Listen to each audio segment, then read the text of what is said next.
Hello viewers, welcome to UN Autonomous College. Today we can discuss the concept of multi-threading in Java. First of all, we know what are the different outlines about this topic. Today we can discuss introduction to multi-thread, then life cycle of thread, then we can learn create a thread by extending a thread class, then we can learn how to create a thread by implementing a runnable interface. At last we can learn what are the different advantages of multi-threading. First of all, we can discuss what is the meaning of that is a multi-threading and what is the use of that multi-threading concept. Actually in Java is a multi-threaded programming language, which means we can develop multi-threaded program using Java. That means we know that what is the real meaning of thread. Thread means a small lightweight process is known as thread. Suppose you can just imagine that if a user want to designing a specific type of program, that means a user can write a program to display your name, and that program is treated as a thread.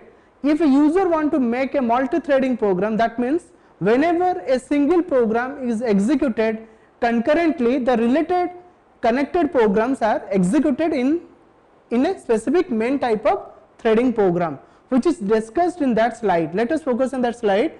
A multi-threaded program contains two or more parts that can run concurrently, and each part can handle a different task at the same time, making optimal use of the available resources, especially when your computer has multiple CPUs. That means we know that whenever a user can accessing a different type of task in a specific system, that means that is related to multitasking. That means that task is concurrently executed in that system, and that task may be related or may be heterogeneous type, which is a part of that multitasking. Let us focus on that slide.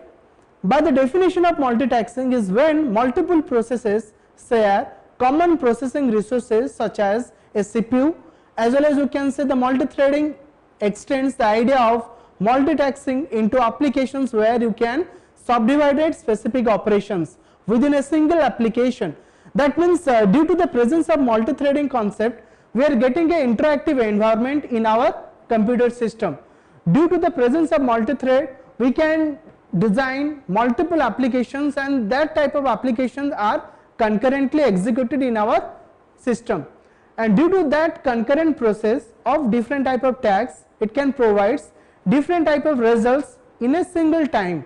That's why it is a part of that multitasking concept. Due to that multi-threading concept, we are getting an interactive environment in our system.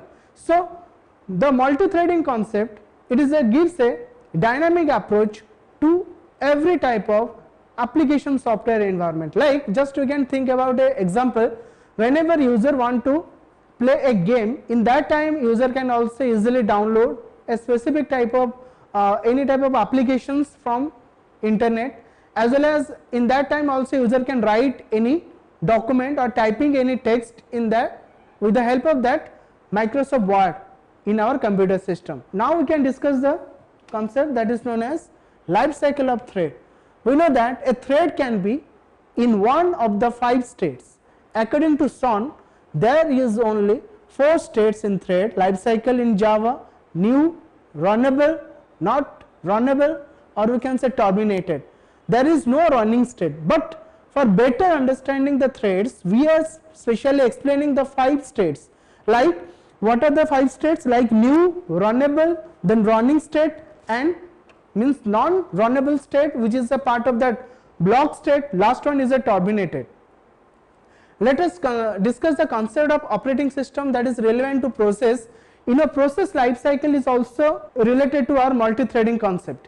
What is the meaning of that multi-threading concept? Like whenever discuss the concept of process, in that time also you are creating means born a process and make a ready queue, then it is provided to running state, then it is become blocked, then terminated. Similarly, in the multi-threading concept also we have 5 states like new, runnable, running, and non-runnable means blocked or terminated state. In this way we are defining our life cycle of a thread. First of all, we can discuss what is the meaning of new concept or what is the new state. The thread in a new state, if you create an instance of thread class, but before the invocation of start method, we know that whenever user want to create a thread program, in that thread program 2 most important methods are used in our program, that is known as a run method, another one known as a start method. The run method is the heart of that thread program, and due to the presence of start method, it can automatically invoke the run method. Without start method, the program cannot be viewed as a multi-threading, and every run method are invoked through the help of that start method. Let us focus on the runnable state. The thread is in runnable state after invocation of start method, but the thread scheduler has not selected it to be the running thread. We know that whenever your program is moving to runnable state, means whenever your thread program is executed, at that time a start method is invoked, and that start method gives a platform to move your file to a specific type of state, that is known as a runnable state. In the runnable state, which is equivalent with a ready queue state, that means in the state of that runnable, the process is not being processed, is waiting for the processing in your processor. Next state is known as a running state. The thread is in the running state if the thread scheduler has selected it. Actually, in a running state, the run method is automatically invoked. Whenever a run method is invoked, which is displayed in the architecture look, first of all a new state is available. In the new state, a thread is created through a start, and automatically a thread is moved to the runnable state, and whenever runnable state is executed, the running state is executed in that time, which is possible due to the presence of that run method, and due to the presence of run method, which is a part of that running state. And next state is known as a non-runnable state, means is a block state.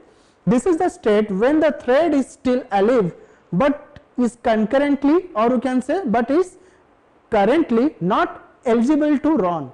That means in a non-runnable state, means a block state, the process is waiting for a specific type of event or interrupt which can allow to the blocked thread will be executed in that system. That's why we can block a specific type of thread with the help of this type of methods like sleep method, that is block the process, then a wait method, then a suspend method, and these are some methods through which we can block a specific type of thread execution. Last one known as a terminated. In a terminated state, which is a specific type of state that is denoted as a dead state. Whenever your terminated state is executed, that means the process will be successfully dead. But in the state of terminated, a process can be dead in two ways. One is a mature death, another one is immature death. When a program, or we can say when a threading program is successfully started and executed, finally provides a result, in that time it is known as a mature death, which is successfully started and successfully ended in a computer system. But immature death is a part of that. Whenever process is being processed, in that time a specific type of interrupt is occurred. Due to that interrupt, a process will be aborted, or means in the middle of execution it will be dead, or it will be terminated forcefully due to the event of an interruption process in our computer system. Next we can discuss, that is known as how to create a user defined thread in our computer system. Actually we can create user defined thread in two ways. First of all, a user can create a thread by extending a thread class. Another technique also we have, create a thread by implementing a runnable interface. In two ways we can create a specific type of threading program. But in our threading class concept, which is relevant to our thread part, which is belongs to a language package, in this create a thread and by extending a thread class concept, first of all the second way to create a thread is to create a new class that extends thread class. That thread class is a predefined class. The first character should be capital T, and using the following two simple steps, which is provides more flexibility in handling multiple threads created using available methods in thread class. But in the thread class program, we can create a thread in two ways or two steps. First step is denoted as you will need to override the run method available in thread class. This method provides an entry point for the thread, and you will put your complete business logic inside this method. The following is a simple syntax with the help of that run method, which can be written as public void run method. Actually, in the first step we are using that run method, and that run method we know that is the heart of a specific type of threading program, but that run method should be override in our threading program, because without run method a threading concept cannot be possible, or you can say the multi-threading concept cannot be possible. With the help of the run method, the multi-threading concept is easily implemented in your first step, and it can be denoted through public void run method. And inside that run method we can write some statement, and that statement must be concurrently executed in our program, but that run method should be invoked through second step, that is known as, once the thread object is created of a subthread class, then you can create or you can start it by calling start method, which executes a call to run method. Following is simple syntax which can as start method. We know that whenever a start method is invoked, in that time your run method is automatically invoked. Without the start method, the run method cannot be invoked. So that's why the start method helps to invoke a run method automatically in that program. In a specific type of program contains multiple run method, in that time we can also create every objects of that run method classes, and each and every object must be invoked through that start method. Whenever the start method is invoked, at that time all run methods are concurrently executed, but result also we are getting in discontinuous manner. That means the result should be in concurrent way. Let us focus on the next slide, which is a part of that example, which is written as example using the thread class. In that program, what are the statements we have? The first of all we are writing here in the first point, import space java.lang.star semicolon. Next line we are writing class space thread demo. That thread demo is known as user defined thread class, and that thread class is extends a predefined thread class that is written as thread. The first character should be capital. In that class we are writing some object like the thread object, predefined thread object written as private space thread t, and t is a thread object. Here also we have another object that is known as string object, string thread name. In that program we are writing a constructor like thread demo. In that thread demo we have a parameter string name. Inside that thread demo constructor we have two statement like thread name equal to name. That means the name string name contains a parameter, contains a value which is shifted from your main method, which is assigned to that name, and that name is automatically assigned to thread name variable. At last we can writing a statement like system.out.println, then we are creating plus to printing the thread name. But in that program we have a run method. In that run method we also have some statement like system.out.println, we are writing running plus thread name, and in that thread name we have a try block. In that try block we are writing for loop. Within that loop we are printing some statement like int I equal to 4, that means 4 constant assigned to I variable, then I greater than 0, then I minus minus. In that statement or in that block we are writing another statement like system.out.println. In that method we are printing the thread name, which is number. How many times a thread name is automatically displayed concurrently, but we have a method like thread.sleep method. Whenever this thread is executed, it can take a sleep up to 50 seconds. Then whenever try block getting any type of exceptions or any type of runtime errors, then that error must be thrown to that cache block automatically, and that cache block written that interrupted exception, that is written as the thread name, and that is interrupted. And at last whenever a threading program is successfully executed, that run method is successfully executed, in that time we can exit that thread, which is written like thread plus thread name then exiting. That means that block is automatically exited in our system. In that class we have another method that is written as public void start method. In that start method we have a statement like system.out.println. In that method we are contain some statement like means just we are writing a starting with the name, thread name, and in that block we have if t equal to null. If t equal to null, then t equal to new thread, and it can print like this dot thread name and t dot start, where that thread is automatically invoked.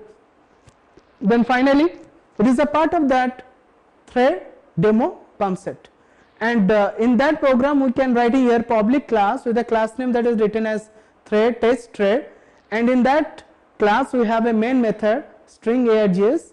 In that main method we have an object like t1 which is a part of that subthread class, and that is written as a thread demo t1 equal to new thread demo with a specific type of string that is written as thread1, and that thread1 must be started t1 dot start method. Whenever that start method is automatically invoked, it can concurrently show some values. Similarly, in the next statement we are writing thread demo t2 equal to new thread demo, and inside that parenthesis we are writing a string like thread2. In that object t2 object is also started. Whenever that t2 object is started, in that time it can also concurrently displaying some text value on that monitor screen. In this way we can creating a subthread through extending the thread class. The next technique we can using that how to create a thread by implementing a runnable interface. We know that in a previous slide we are already discussed how to create a thread through extending a predefined thread class, and in this slide we are specially discussed how to create a thread which is implementing to a specific type of interface, that interface named as runnable. That means that runnable interface, the R should be capital, and that runnable interface also helps to create a specific type of threading program through that runnable interface class. And but that runnable interface is not equivalent with your thread class. That's why which is clearly visible in the example of that runnable interface. Let us focus on the slide. If your class is intended to be executed as a thread, then you can achieve this by implementing a runnable interface. That's why in this runnable interface we can specially execute in 2 steps, or we can say 3 steps. In the first step we have you need to implement a run method, and which is provided by a runnable interface, and this method provides an entry point for thread, and you will put your complete business logic inside this method, how it will be implemented through that run method. Similar way, that run method can also used in your thread program, and also that run method can also used in runnable interface concept. But the run method is commonly participated in 2 techniques, that may be extended to thread class, that may be implementing to runnable interface. In both concept we have a run method, and that run method we know that is the most important part in our multi-threading concept. Let we can discuss step 2. In a step 2 concept, especially a thread object using the following constructor like thread, that means the runnable object cannot be invoked that start method. That's why we must to take the help of that thread class object. That's why we can create an object of that thread class, and that thread class object can invoke that start method, which is already discussed in our step 3. Without thread class object we are unable to invoke a start method. That's why the runnable interface concept cannot be created as an object. That's why we can take the help of the thread class object, which can help to invoke a start method, which is already discussed in your example, which is displayed on your monitor. And first of all, in this runnable class example also similar to threading concept, first of all we can import a package like lang package, import space java.lang.start semicolon, then we can write class space class name written as runnable demo, which implements a runnable interface, R should be capital. Then inside that runnable demo interface subclass we have some statement like private thread t, which is already repeated in your thread concept. Then another object like string type object string that is written as a thread name. Inside that we have a method like, that is known as a constructor type method, runnable demo. In that we have a string written as a name, and inside that constructor we have a statement thread name equal to name, and in that method we have another statement system.out.println creating with a object of that string type thread name. Whatever string transferred to the main method, it is automatically received through name object, which is a parameter of that runnable demo, and it is automatically assigned to thread name. And another method we have that is known as a run method. In that run method we have some statement like system.out.println. In that method we have some statement like running with a specific name, that is a thread name, and in that block we have some statement like try block. Inside that try block we have some looping statement for int I equal to 4, then I greater than 0, then I minus minus. That means it can execute that loop 4 times. That means whenever you are transferring any type of name, that name must be displayed 4 times in that program, and that program must be blocked only within 50 seconds. Then you have a catch statement. That catch statement can collect any type of exceptions which can be transformed from your run method. At last, whenever your run method is successfully completed the task, then your thread program will be exit. That's why we are written like this statement thread, then thread name, then exiting that thread.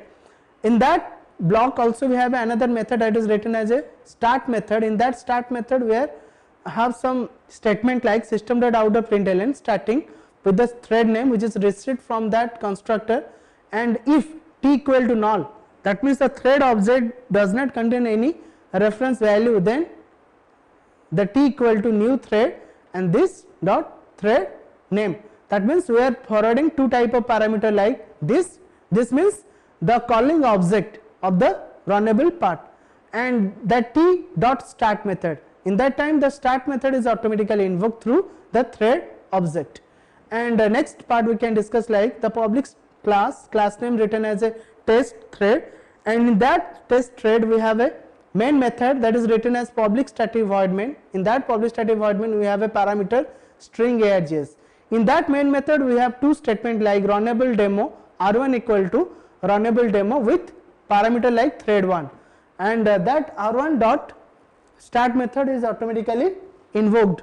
And similar way the runnable demo r2 equal to new runnable demo with a specific type parameter thread2, and that runnable object is automatically invoked through that start method. That means the run method can be invoked 2 times by the implementation of that start method with 2 different type of string type of parameters. Let us focus on the next slide, that is the last but not least, that is known as advantages of Java multithreading. We know that it does not block the user because threads are independent and you can perform multiple operations at the same time. It is the most important advantage in our multithreading concept. That means whenever user can execute a specific type of program, whenever that program is executed, some sub thread programs can also relate it to the main thread, and whenever that main thread is executed, concurrently the sub thread programs are also executed in a single time. That's why that is the most interactive part of that multithreading. Next advantage we can learn, you can easily perform many operations together, so it saves time, as well as the threads are independent, so it does not affect other threads if an exception occur in a single thread. We know that due to the best way of saving time with the implementation of that multithreading concept, and due to the presence of that independent features, that multithreading concept can be more interactive in our programming concept. Due to the implementation of that multithreading program, the user can do or user can perform multiple tasks within a minimum time period. And also the best example that is MS Word or Office package. Whenever MS Word is executed, or we can say whenever user writing some text in that MS Word, automatically in a single time you are also getting a grammatical or spelling checking errors in our interface of MS Word. Okay, fine, thank you.